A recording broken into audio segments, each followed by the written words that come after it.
Well, hello, everybody, and welcome to the Tokyo Trauma Talks. I'm Sarah Faruya from Sarah Faruya Coaching, and today I'm hosting this short event about trauma. And I'd like to just give a quick content warning before we jump in. We are talking about trauma today, so it would be lovely if you really take care of yourself around that and really take care of yourself as you're listening today, as we'll be defining trauma and talking about it as well. So, what is the Tokyo Trauma Talks and why are we talking about trauma? And why us? So, we have here Mary, who's in Nagano in the center of Tokyo. Hi, Mary. We Hello. have, hi, we have Maria Paula, who's here from calling in from Argentina. Hi, Maria. Hi, Sarah.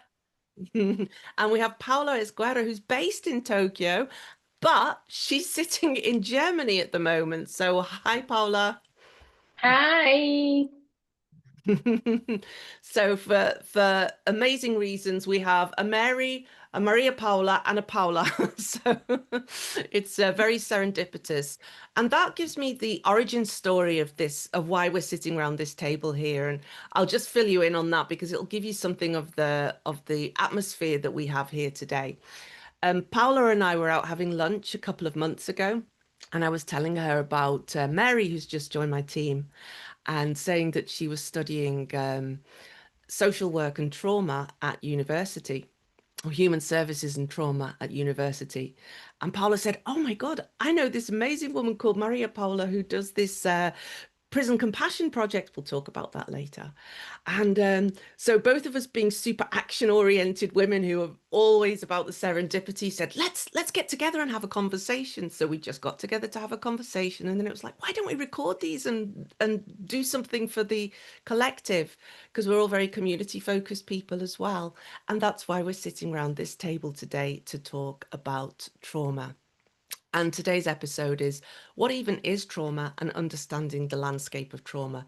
But perhaps before that, I'd like to invite each of our speakers here today to just tell us a little bit about themselves. So let's start with Mary. Mary, would you like to give us a quick introduction and what's your background with trauma? So my name is Mary, like you said, and I'm studying at university, and my minor is in trauma and resilience-based therapies. So my history with trauma is before I went to university, I was a hairstylist for almost 20 years. And so at that time, I kind of was able to hold space with people through not only like great things that happened in their life, but also traumatic things. And yeah, just kind of that's kind of pushed me. I feel like it kind of paved the way for me to start kind of studying this for my a future profession. Thanks, Mary. Maria Paula, why don't you go next? Hi. So, yes, I'm here based in Argentina and I'm a trauma informed facilitator. And I started with trauma like 4 years ago for a very personal event. And I started deepening, like in that work and with a documentary of Gabor Mate, The Wisdom of Trauma. And Hmm. then it was very peculiar because I've been working in prisons for almost 10 years, over 10 years now. And I found there this organization, Compassion Prison Project. And so I decided to, like to write to them and let them know, like, I'm so interested in just like sharing this information with the people in need. And so that's how I started my work there. And after all these years of working in trauma, it's just like I feel like we all need to, like know about this topic and information and share it with the world for us to heal in community. Mm. Thank you, Maria. Paula. Yes, I think that the driver of my life has been really the search for peace. I grew up in the 90s in Colombia, which was difficult time, a violent time. And the search for peace has really informed my journey. And that has taken me to explorations outside in diplomacy, in academia, etc., in Buddhist studies. But right now, I'm interested in the intersection of the inner life and the outward action. And I place a lot of importance in peace as something that comes from the individual, spreads in the community, and eventually can permeate other areas of society. And it's been through this journey, the search for peace and what is peace and how to live a peaceful life, that I've came across trauma. And in all these conversations about privilege, the global South, patriarchy, etc., and there's different forms of trauma as something that I call it like scars, like these scars that we all have, and some of them are conscious and some of them are unconscious. And so in that exploration of myself and engagement with others, it's how I've come into contact with this topic. Thank you all.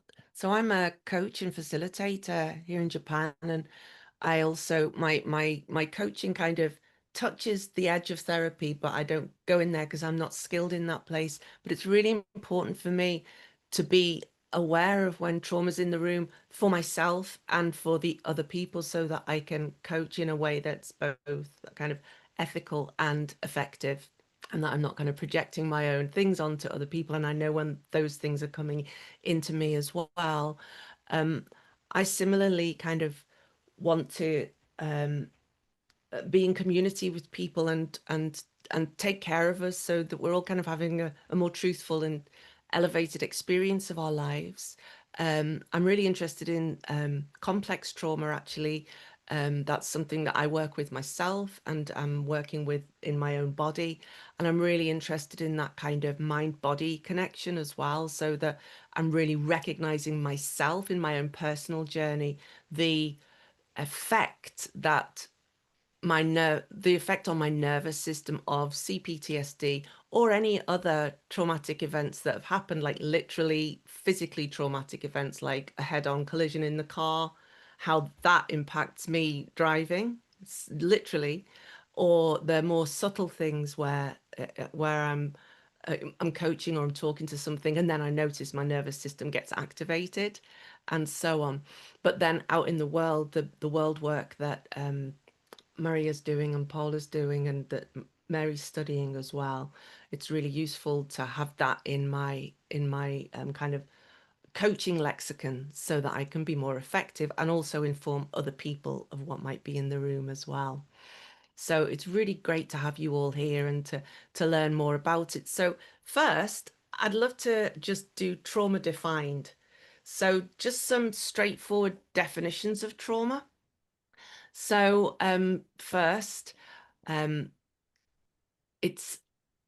anybody have a ready kind of definition of trauma? Because I've pulled some out here, but or would you like me to go ahead with some ready definitions of trauma? Okay, I was like, I have a ready definition, because I think that's like the go university ahead, student in me. Mary. Yes, of Okay. course, you're the academic in the room at the So, moment, or the academic in training. Yeah. So, at its core, trauma is not the event itself, but the lasting maladaptive responses to an overwhelming, distressing event. It's a rupture in the psyche's ability to process an experience, leaving it stuck in the nervous system.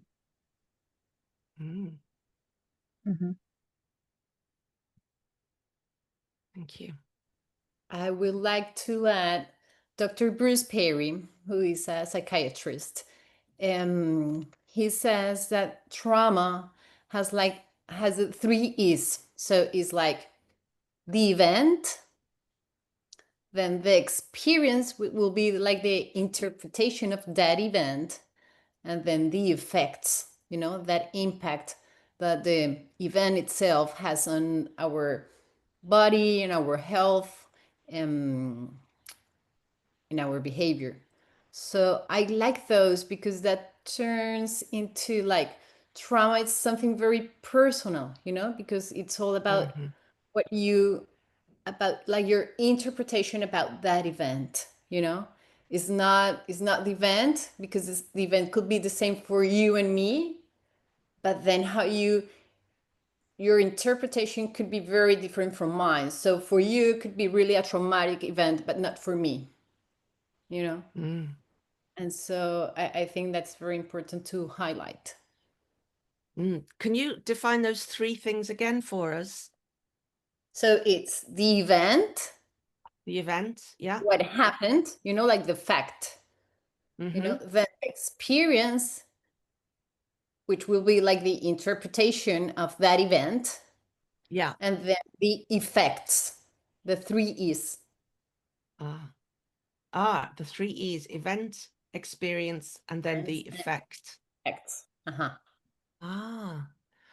That puts me in mind very simply of like, very, very simply, it's me and my husband watching an action movie together. I watched the action movie. The experience I have is really intense. And the effect is that I'm activated by that. He enjoys it. So is that kind of I mean, that's a very simplistic way of saying that. Yeah. Yeah. And I also run grief circles, and I think that different people process grief in different ways and at different speeds as well, because that's quite a traumatic event as well. Paula, did you have any kind of definition that comes from your background? It's more like an empirical observation, but that I think complements what both Mary and Maria Paula have said, and is that once this sort of memory is in us, our defense mechanisms and our need to survive create other things around it. So this, the three E's, the event, the effect, and the experience become like the center of a cluster of other behaviors and other responses and beliefs, language, priorities, right? So then that event, that traumatic event, starts becoming a center of something. And sometimes we know it and sometimes we don't. And that can even find a place in our bodies.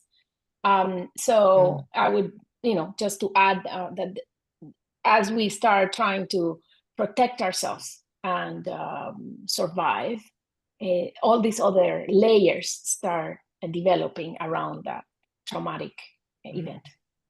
Yeah. Amazing. Yeah, I'd like to dig into that as well. I've got a medical definition here as well, which is trauma is defined as a tissue injury. So like a literal tissue injury. I just want to touch on this because I think this is part of the kind of history of it, is that occurs more or less suddenly due to violence or an accident. Obviously, we see this in boxers and people who do the kinds of sports where they get multiple head traumas, and is accountable for initiating hypothalamic, pituitary, adrenal axis and immunological and metabolic responses responsible for restoring homeostasis. So I think that kind of speaks a little bit to what you were just talking about there. In the body. Now, this is not any of our areas of expertise, the medical part, but I think it's worth actually mentioning that part there before we jump over. I know that Mary has something to say later, maybe in a later episode, about blunt force trauma, head traumas and things like that. So that's really good to know as well. I think that these things kind of, something happens and then in the brain responds in order, as you said, to create layers of protection around us. And then if we put that against the psychological backdrop as well, that we've already talked about, it is a distressing event that then adjusts us. Now, there are three main types of trauma, which are acute, chronic, and complex. So I wonder if anybody can speak to those at all. So complex trauma, I understand, is not one event, it's repeating events that then kind of create an almost secret. So it could just be constant criticism or something like that, that then hijacks one's nervous system. But acute and chronic, I wonder if anybody can speak to those two before we move on. Well, so acute and chronic, kind of a way that they've been referred to. It's not a perfect definition. Would be like the big T, little t. So the big Hmm. T is the acute. So it's the car accident, like you said. It's a short trauma where Hmm. you have like little t, which is like the chronic. So it's like the abuse, the neglect. So a lot of people, one of the issues with that definition is people think big T is a hierarchy of trauma. Important. So big T is like, yeah, is more important, but that it's just kind of like a way for us to have similar language when we're discussing it. So Mm. it's not the perfect language, and I think that's a lot of it with trauma. And something that I have to tell myself when I'm discussing trauma is I'm not perfect. I'm not going to have the perfect words. I'm not going to have the perfect way to describe everything. But Yeah. I'm here, I'm listening, I'm holding space for someone, I'm allowing each of us to tell our stories and to participate. So the big T and little t, when I heard that, it was for me, it was something like, okay, I can relate to that. And that helps me to discuss trauma with other people and to understand what people are going through. My understanding is that terminology comes from the book The Body Keeps the Score. And some people love that book and some people don't. So what I would say is this: anything we say here is an offer, an invitation, and a proposal, and you can take what is good for you and then leave behind what doesn't, or go and do some more research if you'd like to. Does anybody else want to say anything more about that, Maria? How about in your work that you've been doing about the acute and chronic and the complex? Um, oh gosh, that's very important because I just wanted to add like two more like types of trauma. That is the Oh, collective trauma please. Oh, yes, that, of course. Yes, we lived as through the Paula was tsunami here. saying, Yes. yeah, as Paula was Mm. saying in her when she was introducing herself.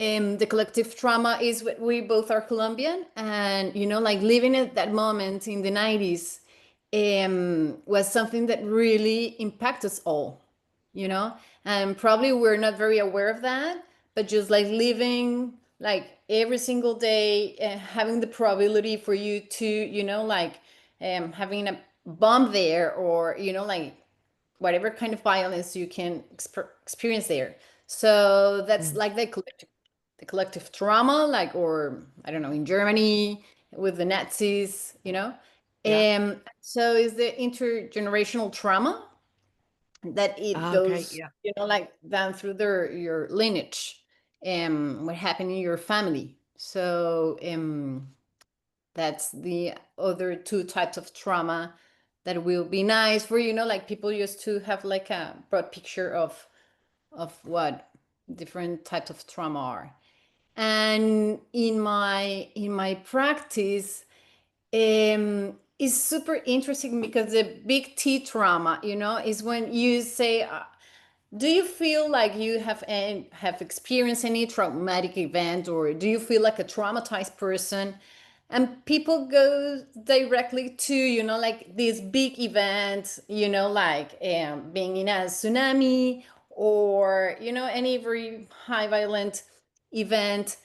And so I love that differentiation, because it's just like, okay, this is one type of trauma, but as you were saying, the complex PTSD is what most of all we've been through, and this is the repetitive moments and situations, criticism, um, I don't know, like neglected.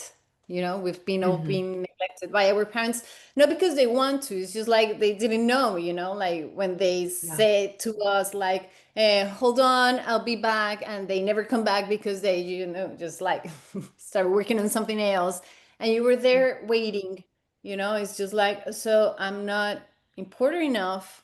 I'm not worthy. Like work is more important for my dad, my mom, than me, so it's been super important, like in my practice, to just like start sharing this information, no, for like people in prison. Is just like, okay, now I understand, and even more like not just the people that live in prison now, but I mean, like people that I just like hang around, you know, it's just like, okay, so probably I have my trauma issues, you know?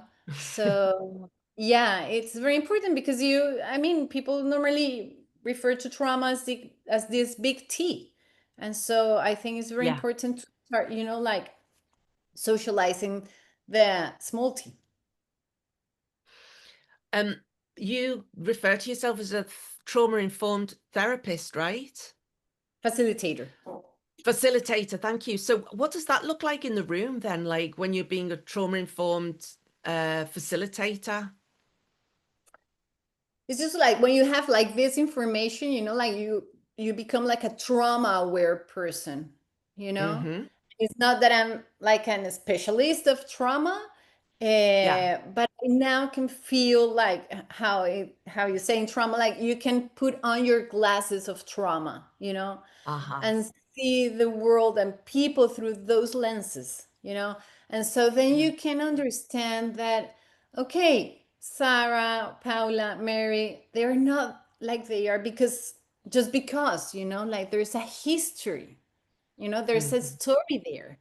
So that's what becoming like a trauma aware person like let us relate in a very compassionate way, you know, because if I understand that you come from a difficult, you know, like background, I can understand why you are, you know, like very jumpy or sometimes very angry or, you know, or sad or depressed or whatever, you know, or even like very, like an outgoing person as well, you know? So that's very important to like becoming a trauma informed person. It's just like, it's not like a super expertise, but it truly helps us to relate in a very different way, you know, like in a very harmonic way.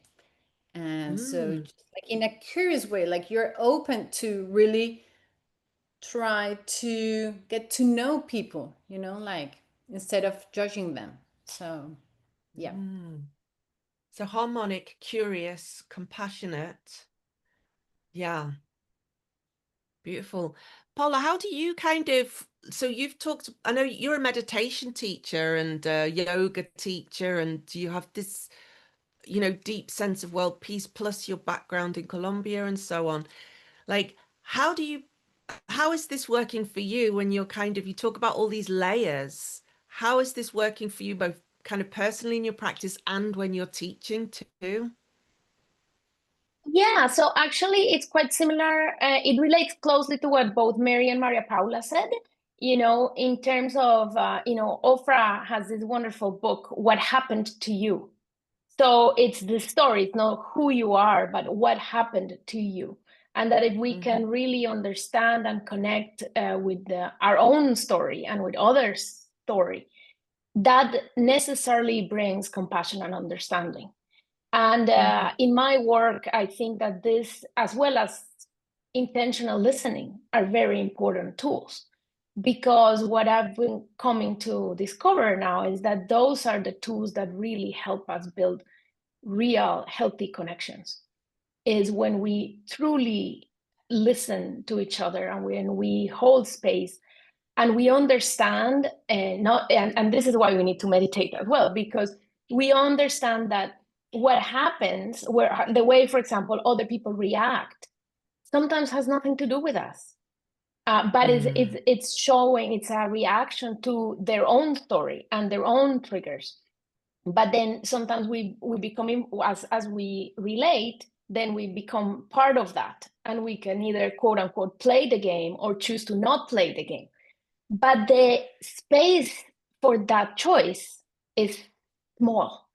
And that moment of choice, in my experience, we can cultivate it through not just meditation, but contemplative practices. For example, like you were saying, Sarah, like if we study our breath carefully, we start noticing that, oh, when somebody says this kind of things, my breath picks up, right? My body's responding, or my stomach tenses up. or my throat, right? You start getting in touch with this in yourself. And that, for me, it opens a whole exploration, right? Why is it? And then I can go into my story, right? Like, oh, in what other situations does my breath speed up like this? Or in what other situations did I feel my throat blocked like this? And you will find, as you do that self-study, you start finding these core episodes. And some would be, I would say, big T's, and some would be small T's. And so then we start seeing how our organism interprets these dangers in, and so maybe you were just saying a joke because you just want to be friendly, but you use this word that in my story has a meaning and in my body has a reaction. So what I've found is that it's you can enter the world of healing either through intellectually looking at your story, or you're looking at these hints from your body, or both. In my case, it's been both. It's a work of combining those and starting kind of to map my inner world and my reactions.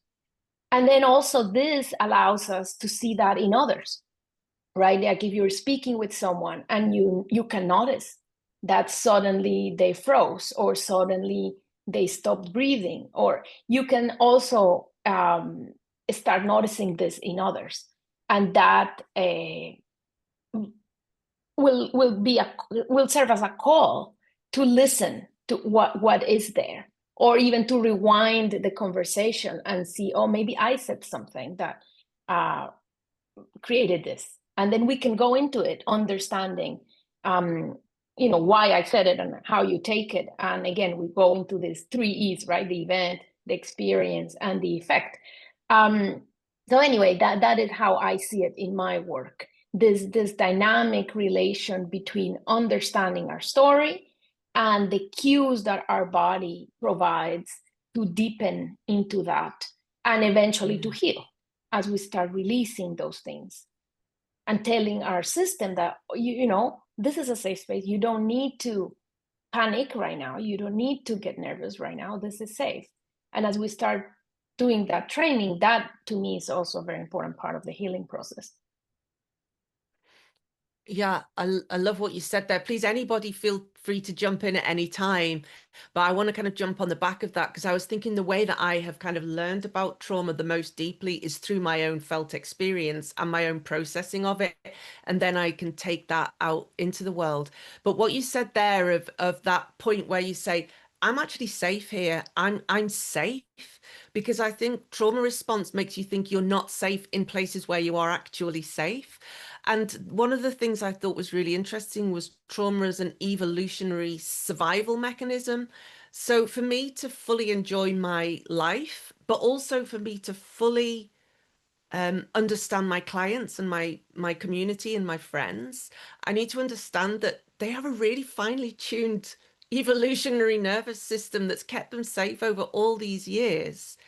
But through the traumas that we've noted and CPTSD, you have a kind of slightly hypervigilance around, hypervigilance is a big word, I think, that we should probably just note now, around places where you're not actually in danger. So I may get defensive or feel like I'm being rejected, or feel like somebody's like putting me down or something like that, in a situation where nothing's happening and I'm entirely safe. So I think what you were saying there, Paula, and I know that you guys had this in the room as well, is I do this kind of thing where I'm like, I'm entirely safe here.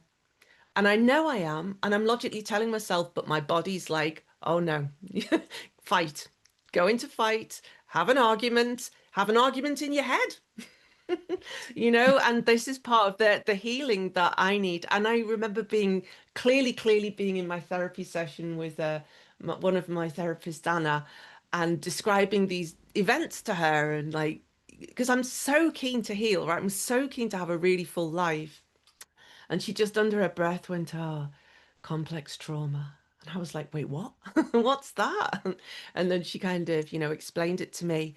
And so yeah, it's so interesting, and pulling apart those events, like we were talking about, like Colombia, or those big events, collective trauma events, which I've been through, the earthquake and tsunami here, or a car accident is very simple, you know. So the instant I see a car coming in like that, I'm on full alert. I wasn't before.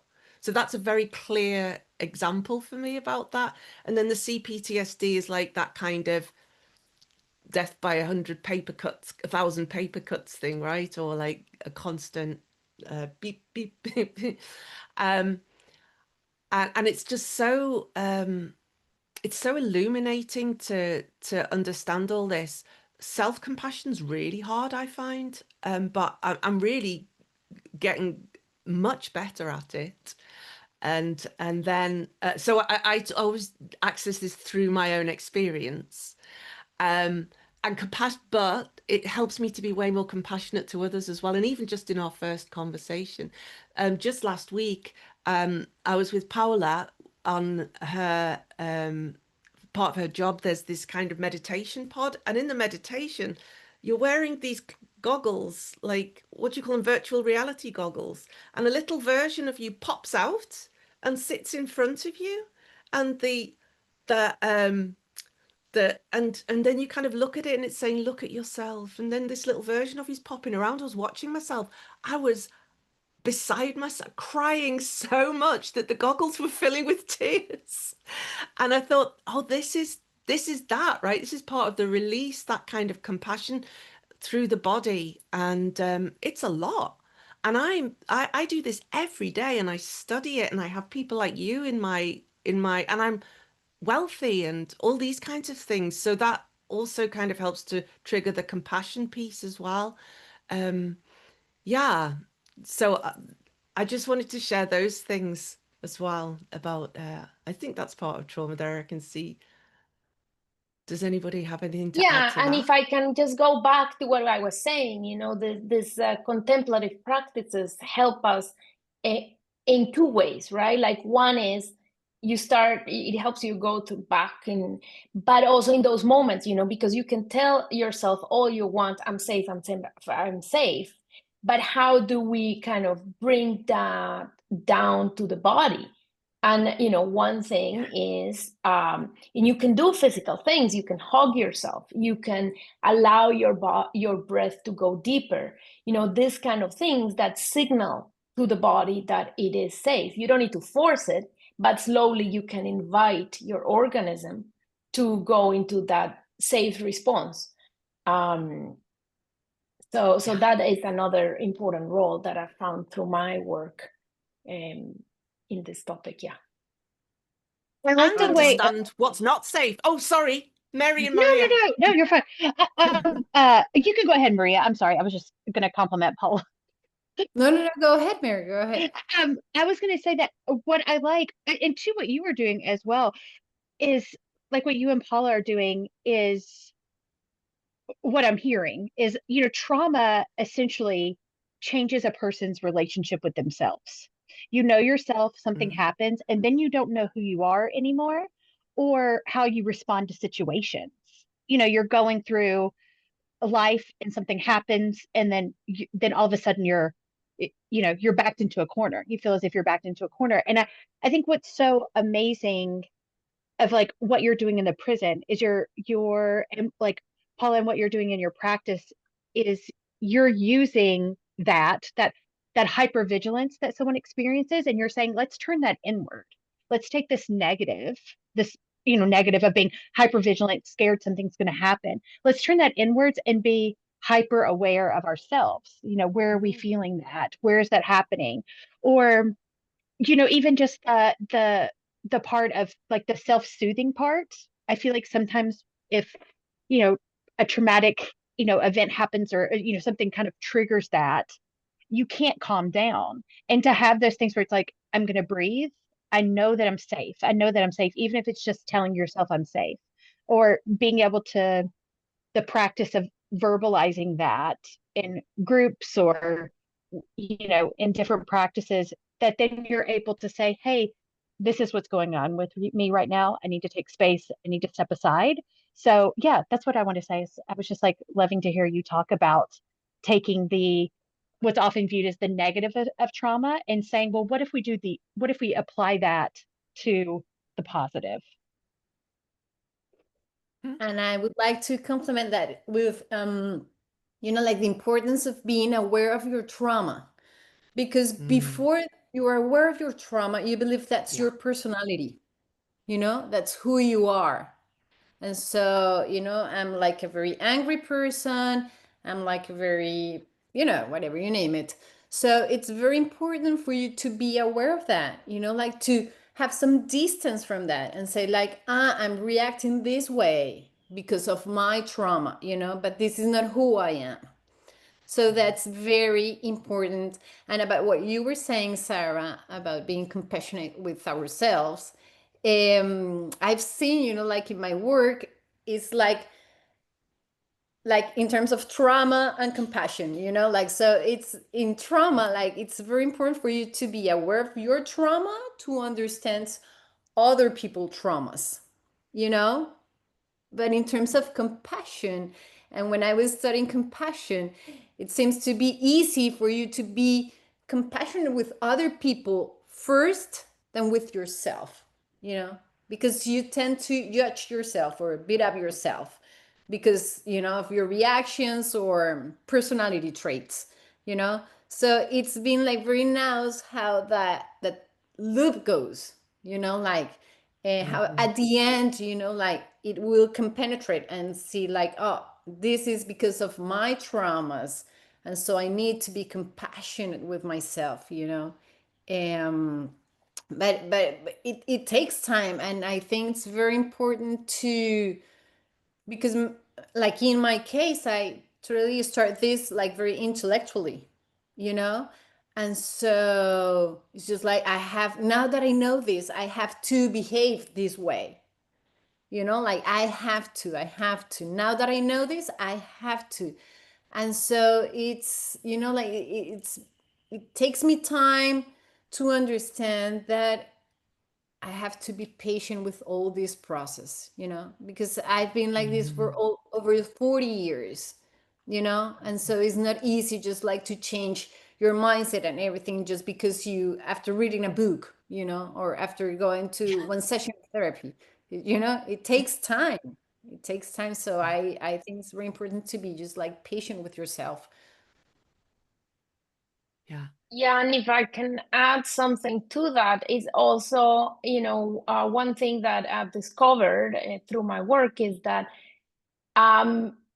before I was just reacting to external demands, to myself, to the environment, to the triggers, whatever you want, And I can't say that I'm fully there, but this work has given me a little bit more of a sense of choice. For example, I know that certain things trigger me, and when they happen, I can say, okay, now I have a choice. Do I know, okay, I know that this person is reacting in this way because, for example, they're stressed. Okay, so I have a choice. I can be compassionate, or do I hold my ground and I say, okay, this is crossing the boundary of what's acceptable to Paula, and I need to practice being strong and holding a boundary. Do I have a conversation? Do I take space and time, right? So even this possibility of having a moment to decide what would be good for me right now, based on what I know and the tools I have. I feel that this is something that has also grown with time, and to also understand the other, that when somebody reacts to my actions or around me, that space of choice for them is also probably very short, so to allow each other also some grace and some understanding, right, that has been valuable. And to be also, it feels like this whole process is really helping me be in touch with what it means to be human.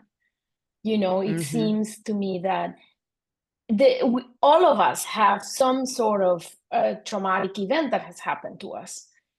So by learning about these things, it has given me a way to just foster deeper connections, and to really go beyond the small talk into what is it that matters to you and why does it matter. And all of this, in my view, is related with this survival responses and how we built and design our life around those core episodes. Sometimes Thanks, we want to Paula. affirm something. Sometimes we say, okay, this was wonderful. For example, my parents are very understanding people. So I want okay, so we affirm something. Or sometimes you have the opposite, right? Like, oh, this person is very short-tempered and I will do everything in my power to not be that kind of relative, for example, or that kind of coworker. So we are also responding either by affirmation or by denying. So this too is part of all that landscape. Yeah. I love that kind of compassionate response to people, and also no thanks. We don't have, and you mentioned survival there. Like that's how I feel about it anyway. It's like you mentioned survival there, and I think that once we understand our trauma, and once we understand we'll call it hypervigilance, and once we understand that we may be reading safe people as unsafe and unsafe people as safe, and it's just all this big kind of strange cloudy place, and then we start heaping on compassion and grace and looking after ourselves and understanding it, then we're actually using our survival techniques in the kind of quote unquote right way. I see. You're reacting to me out of your place of trauma, and that's okay. But also, here's where I'm going to meet you here. Either go in and talk about it, or I'm just going to leave it here. On a very small scale, a friend had a quite defensive reaction to something I posted yesterday, and I could go in, or I could say, "Oh yeah, I see," and then more came, and I was like, "Oh yeah, this obviously means a lot to you." And so I see it. Oh, something's happened here. I'm going here, this far, not that far. Do you know what I mean? Whereas before I might have gone in and had a big like repair job and stuff like that, but I'm still, and in the end we had a good laugh, so it's a really interesting to listen to this. Something else that somebody said was, I think Maria Paula said, it's that idea that this is not mine. What's happening here is it's not, this is not, when you learn about trauma yourself, it's like, oh, this is not mine. This doesn't belong to me. It's my reaction and it's taken on from me. And that's where the self-compassion comes in, I think. Or I always trying to tease things apart with clients as well. Like, what's yours and what isn't yours? What's real and what isn't real? Let's pull it all apart. It's all real, but what are we going to work with here? And then from a systems coaching perspective, and this penny just dropped for me as we were talking, is if compassion is present, then all of us own it. So if I'm putting compassion out, then the system owns it. But if I'm putting compassion in, the system also owns that. So it's more. So it's actually a systemic thing for me anybody to put compassion in on themselves as well as back in. It's just more systemic compassion then, I think. This is something that's just popped out for me now. Anything final before we close this particular session out? This is our introduction to trauma today. Thank just you, to everybody. piggyback on that comment, Please. piggyback on your comment. Yes. Maria Paula has said this to me a few times, but this idea that hurt people hurt, and James Gilligan also, who's an expert in violence he talks about this, right? So I think it also goes the other way with what you just said, Sarah, that healed people can help others heal.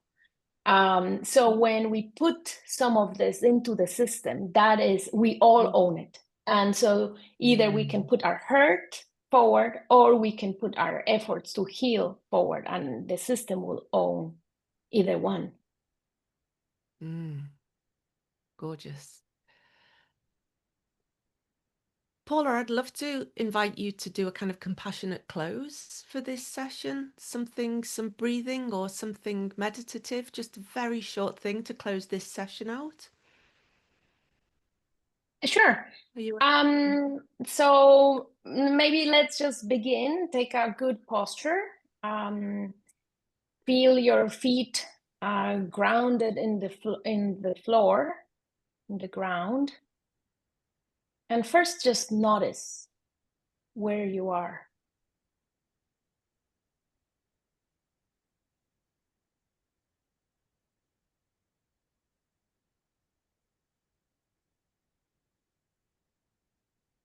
Check your breathing.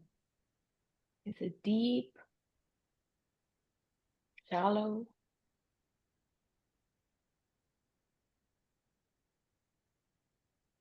Where is it coming from?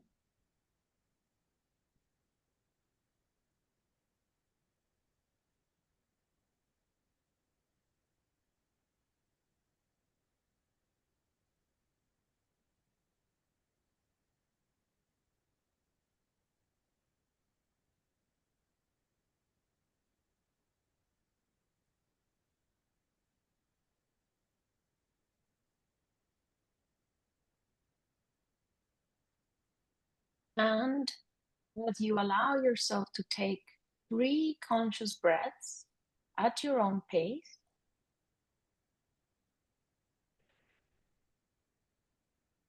say inwardly,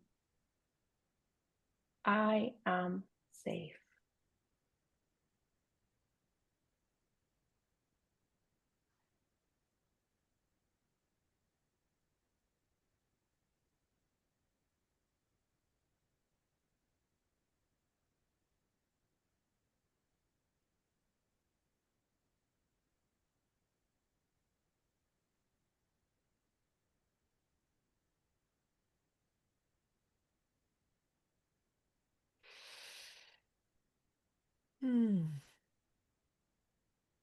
Paula, thank you for that close. And I feel called to put some compassion into the system for the people who aren't safe today or tonight as well. Well, thank you everybody for listening or watching. This was episode 1 of the Tokyo Trauma Talks. What even is trauma, and understanding the landscape of trauma and understanding some approaches to it. We talked about 5 different types of trauma and the 3 E's of an event, the experience and the effect. We hope you're able to join us for part 2. Thank you very much, team, and we'll see you in part 2. Thank you. Thank Thank you. you.